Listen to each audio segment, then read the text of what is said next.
శ్రీమాత్రే నమ. జయ గురు దత్తాత్రేయ నమ. ఈ వీడియోలో మనం ధనుసు రాశి వారికి జనవరి 18 నుంచి 24 మధ్యలో జరిగే వార ఫలాలు పరిశీలించినప్పుడు ఈ రాశి వారికి ఈ వారం అంతా కూడా పట్టిందల్లా బంగారం అన్నట్టు చాలా అనుకూలమైనటువంటి గ్రహస్థితి ఏర్పడడం జరిగింది. జాతకుడు దాన్ని చాలా జాగ్రత్తగా ఉపయోగించుకుంటే చాలా కాలంగా పరిష్కారం కాని సమస్యలు పరిష్కారం అవడం జరుగుతూ ఉంటుంది. అయితే కుటుంబ సభ్యుల మధ్య విరోధం రాకుండా చూసుకోవాల్సి ఉంటుంది. అలాగే కుటుంబ సభ్యులతో మీరు ఏ విధంగా కూడా విరోధం కాకుండా వాళ్ళని ఇబ్బంది పెట్టకుండా జాగ్రత్తగా చూడవలసి ఉంటుంది. బట్ ఏదైనా కుటుంబ సమస్యలు, ఆర్థిక సమస్యలు మిమ్మల్ని తీవ్రంగా నిరాశకు గురి చేసే అవకాశం ఉన్నది. ఆర్థిక సమస్యలు అన్నప్పుడు అసలు లేకపోవడం కాదు, ఎక్కువ అయిపోవడం వల్ల వచ్చినటువంటి సమస్యలు వేరే విధంగా రావడం జరుగుతూ ఉంటుంది. ఈ విధంగా ఒకేసారి ఆకస్మిక ధనలాభం లాంటిది ఓవర్ఫ్లో జాతకుడికి రావడం వల్ల ఈ కుటుంబ సభ్యుల మధ్య ఆ ధనాన్ని ఖర్చు పెట్టే విషయంలోనూ పంచుకునే విషయంలోనూ తీవ్రమైనటువంటి విభేదాలు లాంటివి రావడం జరుగుతూ ఉంటుంది.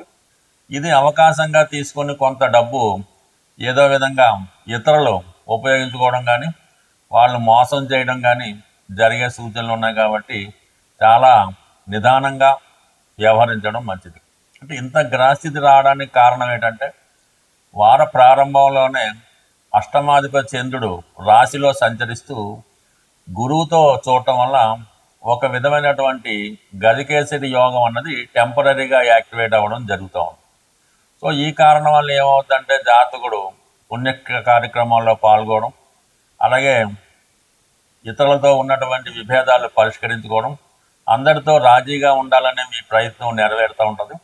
సడన్గా ఒక విధమైనటువంటి బహుమతి లాంటి ధన రావడం జరుగుతూ ఉంటుంది. అంటే అంత గొప్ప విషయం ఏదో ఒకటి మీకు జరుగుతూ ఉంటుంది. ఒక విధంగా అది ధనం కన్నా విలువైనది పొందడం జరుగుతూ ఉంటుంది. సరే, ఈ వార ప్రారంభంలో ఈ 4 గ్రహాలు ధనస్థానంలో సంచరిస్తుంటే ప్రధానంగా కుజుడు పంచమ వ్యయాధిపతిగా ధనస్థానంలో ఉచ్చస్థితిలో ఉండడం వల్ల మీరు చాలా కాన్ఫిడెన్స్గా, చాలా పౌరుషంగా, చాలా కఠినంగా వ్యవహరించడం వల్ల కొంతవరకు కుటుంబ సభ్యులు ఇగో హర్ట్ అయ్యే అవకాశం ఉంది. అయితే ఆర్థిక సంబంధించిన విషయాల్లో స్థిరాస్తి మూలకంగా అయితేనే, మీలో ఉన్నటువంటి టాలెంట్ ద్వారా అయితేనే ఆర్థిక పరంగా అనుకూలంగా ఉంటుంది. ఈ ధనయోగం ఒకేసారి రావడం వల్ల మీరు కూడా కొద్దిగా అహంకారంగా, ఇగోగా ప్రదర్శించడం వల్ల మీ కుటుంబ సభ్యులు హర్ట్ అవ్వడం కానీ, కుటుంబం నుంచి ఒకరు ఏదో కారణం వల్ల దూరం అవడం కానీ జరిగే అవకాశం ఉంది. అది వాళ్ళకి మంచి జరగడం వల్ల కొంతవరకు మరి కుటుంబం నుంచి వేడిపడే సూచనలు కూడా కనబడుతూ ఉంటాయి. ప్రధానంగా భాగ్యాధిపతి ధనస్థానం ఉన్నప్పుడు తండ్రి గారి ద్వారా కానీ, పూర్వపుణ్యం వల్ల అయితేనే, మీ సంతానం యొక్క సహకారం వల్ల అయితేనే కుటుంబంలో ఉన్నటువంటి సమస్యలకి వారు సహకరిస్తారు. అలాగే ప్రభుత్వ పథకం కానీ, ప్రభుత్వ పదవి కానీ మీకు రావడం జరుగుతూ ఉంటుంది. సో గొప్పవారి అండదండలు రావడం జరుగుతూ ఉంటుంది. అలాగే బుధుడు దశమాధిపతిగా ధనస్థానంతో భాగ్య రాజ్యాధిపతి రావడం వల్ల వ్యక్తిగతంగా మీకు కానీ, మీ కుటుంబంలో ఒకరికి కానీ గౌరవ హోదా రావడం జరుగుతూ ఉంటుంది. ఆ కారణం వల్ల కుటుంబ ప్రతిష్ఠ కూడా పెరుగుతూ ఉంటుంది. ఇక ప్రధానంగా శుక్రుడు షష్ఠ లాభాధిపతిగా, మరి లాభాధిపతి ధనస్థానం అన్నది రవితో కలిసి ఉండడం వలన ప్రభుత్వ పథకాలు అనుకూలిస్తాయి. కుటుంబంలో ఉన్నటువంటి స్త్రీలు, మీ కుమార్తెలు కానీ, కోడలు కానీ, మీ కుటుంబ అవసరాలకి సహకరించడం కానీ, కుటుంబంలో జరిగే శుభకార్యానికి వాళ్ళు చాలా వరకు సహకరించడం జరుగుతూ ఉంటుంది. మొత్తం మీద ఒక సమిష్టిగా కుటుంబం అంతా కూడా కలిసి కొన్ని నిర్ణయాలు తీసుకోవడం జరుగుతూ ఉంటుంది. వచ్చినటువంటి ధనంతో ఏదో ఒక మంచి కార్యక్రమం, గృహం కొనడమో, వాహనం కొనడమో, కొత్తగా ఏదైనా వ్యాపారం ప్రారంభించడమో, ఇలాంటి ప్రయత్నాలు చాలా వరకు మేము సహకరించడం చేయడం జరుగుతుంటుంది.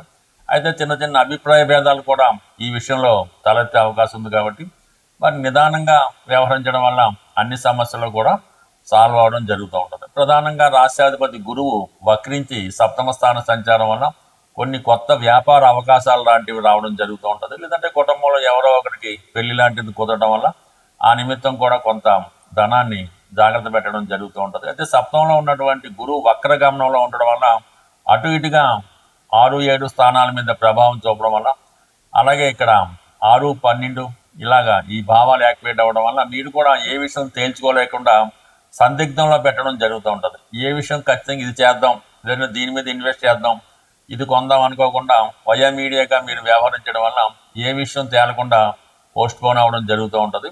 బట్ ఏదైనా ఆర్థిక పరంగా చాలా అనుకూల స్థితి రావడం జరుగుతుంది. సో ఇవన్నీ బాగున్నప్పటికీ కూడా అర్ధాష్టమ శని ప్రభావం వల్ల అంత మంచి జరిగినా కూడా చివరికి ఏదో ఒక ఇబ్బంది మీకు మనస్తాపానికి కారణం అవుతుంటుంది. అన్నీ ఉన్నప్పుడు కూడా ఏదో ఆనందంగా లేకుండా, ఏదో కోల్పోయినట్టు, ఏదో పోగొట్టుకున్నట్టు ఈ మనోవిచారంతో ఉండడం జరుగుతుంటుంది. ఈ సమయంలో గత జ్ఞాపకాలు గుర్తుకు రావడం కానీ, గతించిన మీ పెద్దవారు మీకు గుర్తుకు రావడం వల్ల కానీ, వారు చేసినటువంటి మంచి కార్యక్రమాలు మీకు ఈ సమయంలో గుర్తు రావడం వల్ల చాలా వరకు మానసిక ఆందోళనకో మనోవిచారానికో కూడా గురవడం జరుగుతుంటుంది. బట్ ఏదైనా ఈ రాశివారు ఈ వారంలో కొంతవరకు చాలా ముఖ్యమైనటువంటి నిర్ణయాలు, కార్యక్రమాలు జరిగే అవకాశం ఉంది. ఏదైనా ఆర్థిక పరంగా ఇక్కడ నుంచి మీ యొక్క పరిస్థితి చాలా అనుకూలంగా మారి దినదిన అభివృద్ధి చెందే అవకాశం ఉంది. సాధారణంగా ఈ గోచార ఫలితాలు పరిశీలిస్తున్నప్పుడు ఈ శుక్రగ్రహం ప్రస్తుతం శుక్రమౌఢ్యం ఏర్పడిన కారణంగా ఈ శుభకార్యాలు, వివాహాలు అన్నవి జరగకుండా పోస్ట్పోన్ చేయడం జరుగుతాం.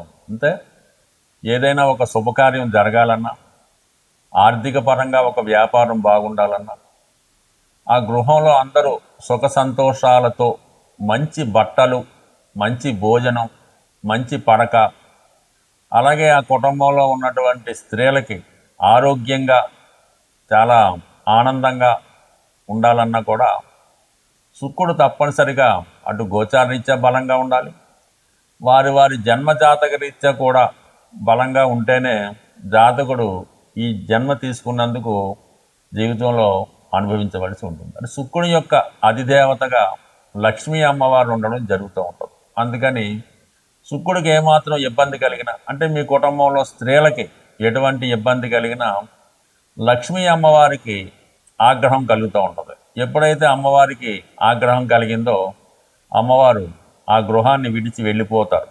అప్పుడు ఆ గృహంలో ఉన్నటువంటి జ్యేష్ఠాదేవికి కుటుంబ పెద్దరికం రావడం జరుగుతూ ఉంటుంది. అంటే జ్యేష్ఠాదేవికి పెద్దరికం వస్తే ఇంట్లో ఒకళ్ళనొకళ్ళు తిట్టుకోవడం, కొట్టుకోవడం, స్త్రీలు ఎప్పుడు అనారోగ్యంతో ఉండడం, అలాగే వాళ్ళ యొక్క వేషధారణలో కానీ, భాషలో కానీ జుగుప్సకరంగా, ఇబ్బందికరంగా ఉండడం జరుగుతూ ఉంటుంది. అందువల్ల ఎప్పుడు కూడా ఈ శుక్రమౌఢ్యం మనకి ఫిబ్రవరి 14 వరకు ఉంటుంది. కాబట్టి అప్పటి వరకు ప్రతి ఒక్కరికి కూడా ఆర్థిక పరంగా మనీ టైట్ ఏర్పడుతూ ఉంటుంది. అంటే ₹1,00,000 వచ్చేవాడికి ₹1,00,000 ఇబ్బంది, లక్ష వచ్చేవాడికి లక్ష ఇబ్బంది, 10,000 వచ్చేవాడికి 10,000 ఇబ్బంది రావడం జరుగుతూ ఉంటుంది. ఈ సమయంలో కంప్లీట్గా మీరు ఈ సమస్యల నుంచి బయటపడాలంటే ముఖ్యంగా మీ కుటుంబంలో ఉన్నటువంటి స్త్రీలకి కంపల్సరీగా గౌరవించాలి. వారికి ఎటువంటి ఇబ్బంది కలగకుండా, అంటే ఎప్పుడు వాళ్ళకి దుఃఖం కలగకుండా చూసుకోవాలి. పొరపాటుని మీ కుటుంబంలో ఏ స్త్రీ అయినా, తల్లి అయినా, భార్య అయినా, కూతురైనా కంటనీరు పెట్టుకుంటే ఆ కుటుంబంలో 6 నెలల దాకా అనావృష్టి తాండవిస్తూ ఉంటుంది. అంటే ఒక్కసారి దుఃఖపడిందంటే ఆ కుటుంబంలో 6 నెలల దాకా వివిధ రకాలుగా ఇబ్బందులు కలగడం జరుగుతుంటాయి. కాబట్టి ఈ విషయంలో చాలా జాగ్రత్తగా ఉండవలసి ఉంటుంది. దాని తర్వాత ప్రధానంగా ఇప్పుడు సంక్రాంతి కాబట్టి పుట్టింటికి మీ యొక్క ఆడపడుచులు అది రావడం జరుగుతుంటుంది. వారు వెళ్ళిపోయినప్పుడు కంపల్సరీగా వాళ్ళకి తగు విధంగా మీకు ఏమీ లేకపోయినా వాళ్ళకి సత్కరించవలసి ఉంటుంది. వాళ్ళకి సంతోషంగా, ఆనందంగా పంపవలసి ఉంటుంది. వాళ్ళు ఏమాత్రం వెళ్తూ నిష్ఠూరంగా మాట్లాడినా, బాధపడినా, ఇబ్బంది పడినా మళ్ళా వచ్చే సంవత్సరం దాకా మీ కుటుంబంలో ఏదో ఒక ఇబ్బంది నడుస్తూ ఉంటుంది. కాబట్టి కంప్లీట్గా వాళ్ళని గౌరవప్రదంగా చూడటం అన్నది మంచిది. ప్రధానంగా ఇటువంటి సమస్యలు రాకుండా ఉండాలంటే మీ యొక్క ఇంట్లో, మీరుంటున్న గృహంలో ఆగ్నేయపరంగా దోషం లేకుండా ఉండాలి. అలాగే మీ యొక్క వంటిల్లు కూడా చాలా శుచిగా, శుభ్రంగా, ఆరోగ్యకరంగా ఉన్నప్పుడు ఆటోమేటిక్గా ఈ స్త్రీల వల్ల వచ్చే ఇబ్బందులు, ఆర్థిక సమస్యలన్నీ కూడా సంపూర్ణంగా పరిష్కారం అవుతూ ఉంటాయి. అలాగే ఈ వంటగది మెయింటైన్ చేయడానికి కూడా కొన్ని నియమాలు, కొన్ని నిబంధనలు ఉంటాయి. అవి మీ పెద్దవారి ద్వారా అడిగి ఆ విధంగా పాటించడం వల్ల మీ కుటుంబం మరింత ఆరోగ్యంగా, ఐశ్వర్యంగా, ఆనందంగా ఉండే అవకాశం ఉంటుంది. కాబట్టి ప్రతి ఒక్కరూ కూడా మీ యొక్క గృహంలో వాస్తుపరమైనటువంటి ఆగ్నేయ దోషం లేకుండా చూసుకుంటే ఆ కుటుంబంలో ప్రతి స్త్రీ ఆనందంగా ఉంటుంది. ప్రతి మగవాడు కూడా ఎటువంటి వ్యసనం లేకుండా భార్య విధేయుడై ఉండడం జరుగుతుంది. స్వస్తి.